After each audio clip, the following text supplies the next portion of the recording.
মৃত্যু আসার আগেই আপনার পরিবারকে যেসব বিষয়ে ওসিয়ত করে যাবেন। ১. আমার মৃত্যুর সংবাদ শুনলে ইন্নালিল্লাহি ওয়া ইন্নালিল্লাহি রাজিউন পড়বেন। ২. আমার মৃত্যুকে অকাল মৃত্যু বলবেন না, কারণ আমি আমার নির্ধারিত রিগ ভোগ করে ফেলেছি।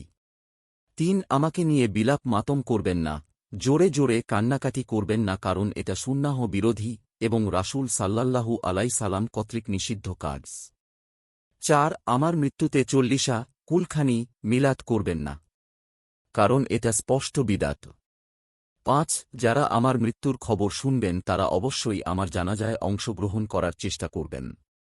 ৬. আমার মাহরাম ছাড়া অন্য কাউকে দেখাবেন না। ৭. আমার শকে সুন্দরভাবে বিশ্বস্ত মানুষ দ্বারা গোসল করানোর ব্যবস্থা করবেন। ৮. দাফনে ইসলামিক রীতিনীতি অবলম্বন করবেন, সমাজের নয়। ৯. আমাকে কবরস্থ করার পর কিছুক্ষণ সেখানেই থাকবেন আর পড়বেন, আল্লাহুম্মা সাব্বিতহু আল্লাহুম্মা সাব্বিতহু। আমার কবরের আজব লাগবের জন্য ও মুনকার নাকিরের প্রশ্নের উত্তর যেন দিতে পারি, সেই দোয়া করবেন, আল্লাহুম্মা সাব্বিতহু আলাল ঈমান। ১০. আমার হয়ে দান সাদাকা করবেন। আমার সাদাকায়ে জারিয়া চালু থাকলে সেটার খবর নিবেন, সেগুলোকে সমুন্নত করার চেষ্টা করবেন। ১১. আমার মৃত্যু থেকে এই শিক্ষা নিয়ে ফিরে যাবেন। আপনার সময়ও অতি নিকটে। ১২. আমার ছবি কোথাও দিবেন না, আমার আইডি বা অন্য কারো কাছে আমার ছবি থাকলে তা ডিলিট করে দিবেন। বাসায় আমার ছবি থাকলে ফেলে দিবেন, দেয়ালে ঝুলিয়ে রাখবেন না। ১৩. আমার পাওনা আমার পরিবারকে ফিরিয়ে দিবেন, না পারলে আমার জন্য সাদকাহে জারিয়া করবেন, তাও না পারলে আজীবন আমার জন্য দুয়ো করবেন, আমি ক্ষমা করে দিব ইনশাআল্লাহ।